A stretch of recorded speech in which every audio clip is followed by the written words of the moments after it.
everyone and welcome to the Mad T-shirt Quick Reference Guide. Today we're going to be looking at melody and we're going to be looking at ways in which we can describe melody. So melody is basically the tune. It's the main thing that we hear. So here's an example.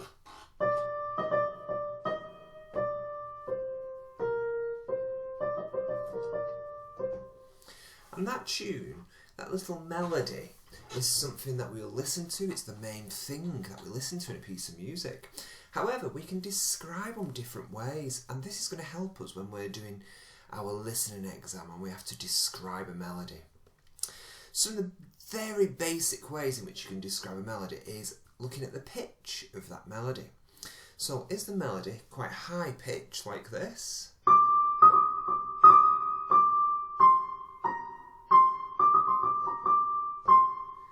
Is it a middle pitch?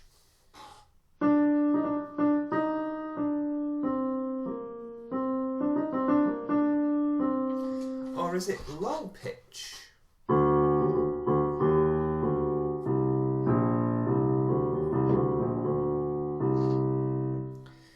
And by describing it, just the pitch can really help to give an idea of what that tune, what that melody is doing.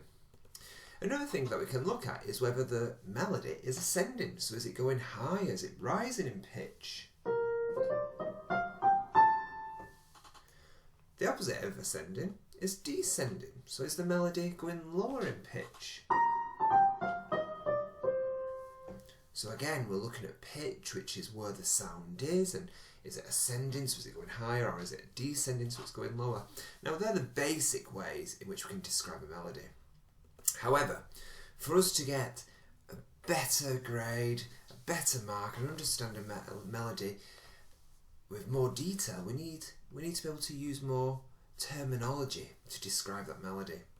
So we could look at whether it's conjunct. So is the melody moving in steps so the notes are next to each other? The opposite of conjunct is disjunct. So the melody has more leaps in it, so the notes are a bit further away.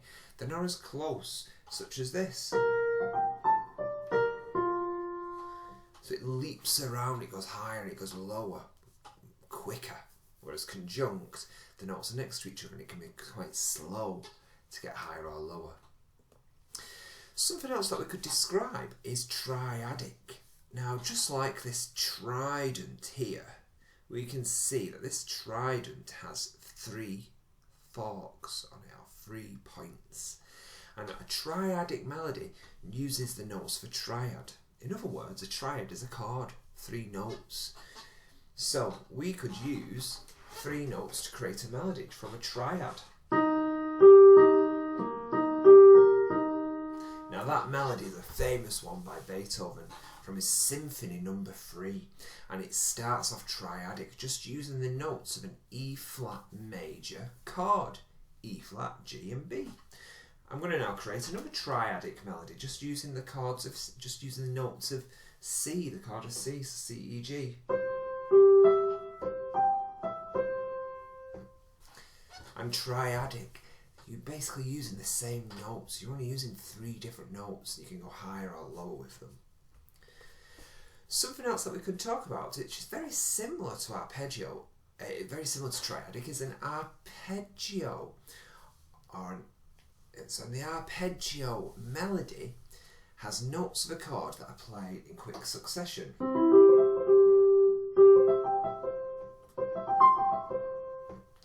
One of the most famous melodies, or famous pieces of music that uses arpeggio as the melody, is Bach's Prelude in C major No. 1.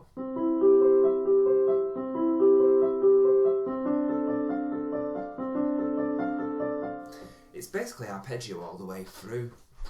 Not much of a melody, but that we would describe that piece of music as it uses more arpeggios. And scales. So scales go up and down in a series of 8 notes. So, for instance, going up, going down. Scales can also come in different ways. So we could actually have chromatic scales.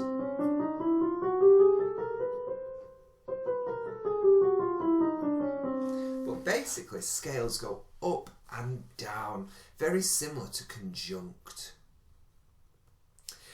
So now we're going to listen to this piece of music, and I want you to describe the melody played by the clarinet. So there's some questions to think about. What is the pitch of it? Is it high, medium or low? Is it ascending or descending? And of course, how is it moving? And you've got a selection of words that we've just learned to describe how that melody is moving. Here it is.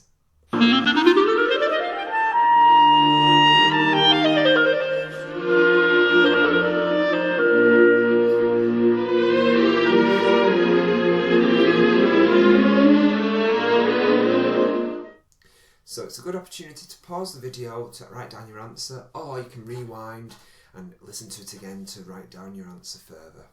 Pause the video. Here are the answers. So it's mainly high pitch and it's mainly ascending, it's mainly going higher. We would describe the melody as being conjunct and of course using scales because it's going up in 8 or down in 8 if we had to describe it further like that. Going back to melody and different ways of describing it, here are some enhanced ways to describe a melody. We could actually say that the melody is diatonic, so the notes belong to the key. So if we're looking at this piece up here, it's in the key of B flat, because it's got 2 flats. And all the notes in this piece are diatonic. They belong to that key. They sound like they should be there.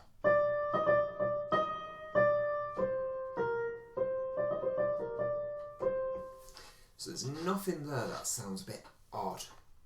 The opposite of diatonic is chromatic. So this is when we have a melody that moves in semitones, and if we're describing a scale or we're describing a piece of music, if it had added chromatic notes in it, it wouldn't really sound right. It sounds like they shouldn't be there. So I'm going to play this piece of music again, but I'm going to add some chromatic sections in it, and the notes will sound a bit odd.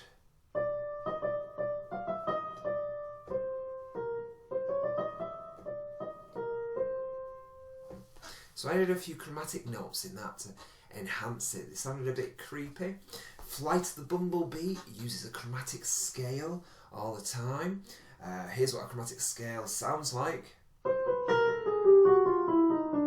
It's moving in semitones, and a semitone is a white followed by a little black key. It's a little step.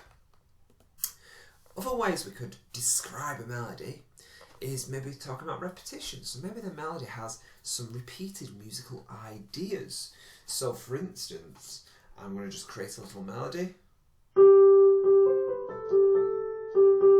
and then I might repeat the musical idea again.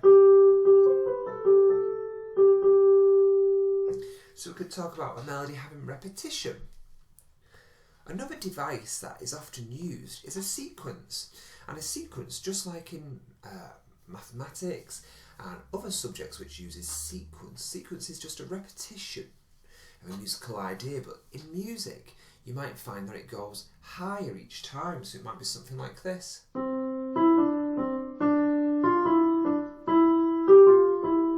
That little melody, I just copy and paste it, going higher each time. Or maybe we can make it go lower.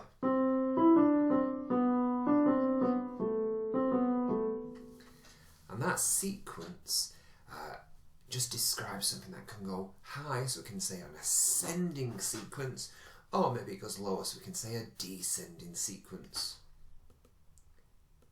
There are other ways in which we can describe melody. We could talk about it having blues notes. Now these are notes that are quite often used in jazz or blues, and they're the flattened notes. You can see here that I've got a flat sign.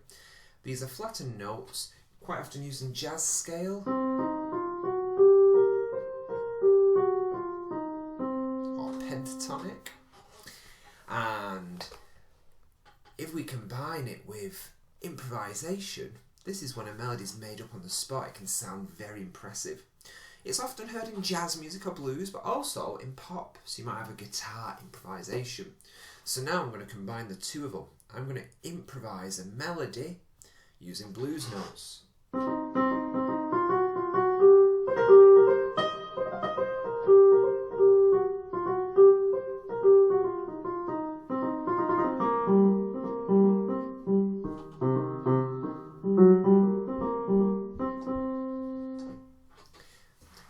quite a lot of blues notes there, and I was improvising. I was just making it up on the spot. I was trying to make it sound impressive, and it didn't really sound like it had a structure. It sounded a bit going off on a tangent. We can use ornamentation. Now, if you think of ornamentation at Christmas, we put ornaments on our Christmas tree, and this embellishes it. This makes the tree look even better. And that's just what an ornament does in music. It decorates it. So we have trills, which sound like this. We have an acciaccatura, often called a grace note, which is like a crush note. And we have an appoggiatura, which is a bit like a lean. So now I'm going to create a little melody, and I'm going to just add an ornament at the end. So I used a trill there. Now I'm going to use an acciaccatura.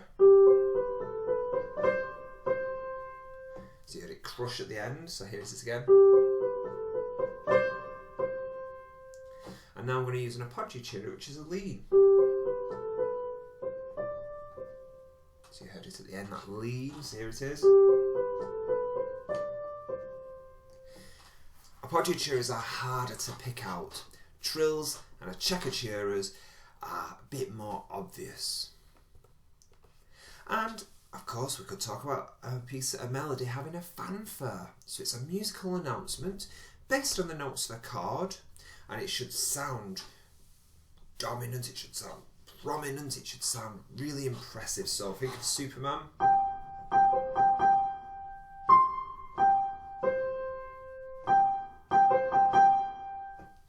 So Superman has a fanfare at the beginning. Very similar to a triadic melody really, because a triad only has 3 notes.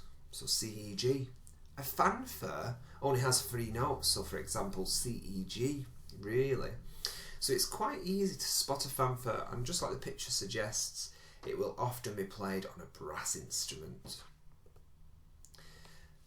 Something that's used quite often in popular music is a riff, and this is a short repeated phrase. Now often you might have a riff in the bass guitar, so for example in Journey, here's the bass riff.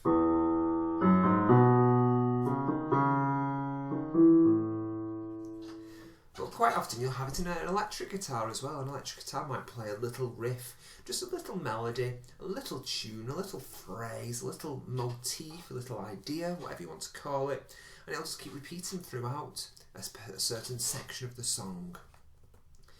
So now you know, let's give it a go. So you're going to listen to a piece of music, and I want you to think of how you describe this melody. Try to use as many words as possible that we've learned from this session. Here we go.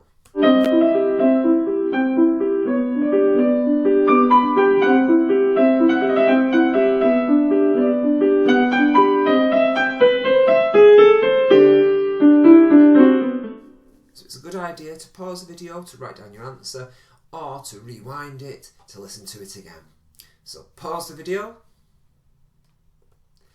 Here are the answers. We would describe this melody that's played on the piano as it being high pitched. It's mainly descending, so it's mainly feeling like it's going lower.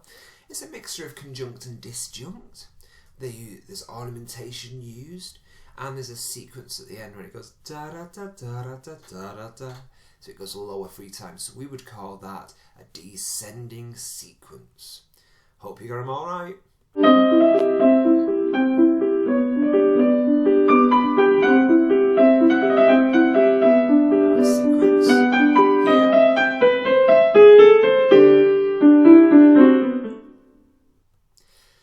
So, thank you for listening, and thank you for learning. This was a very quick reference guide to describing melody. Hope it helped you out. See you soon.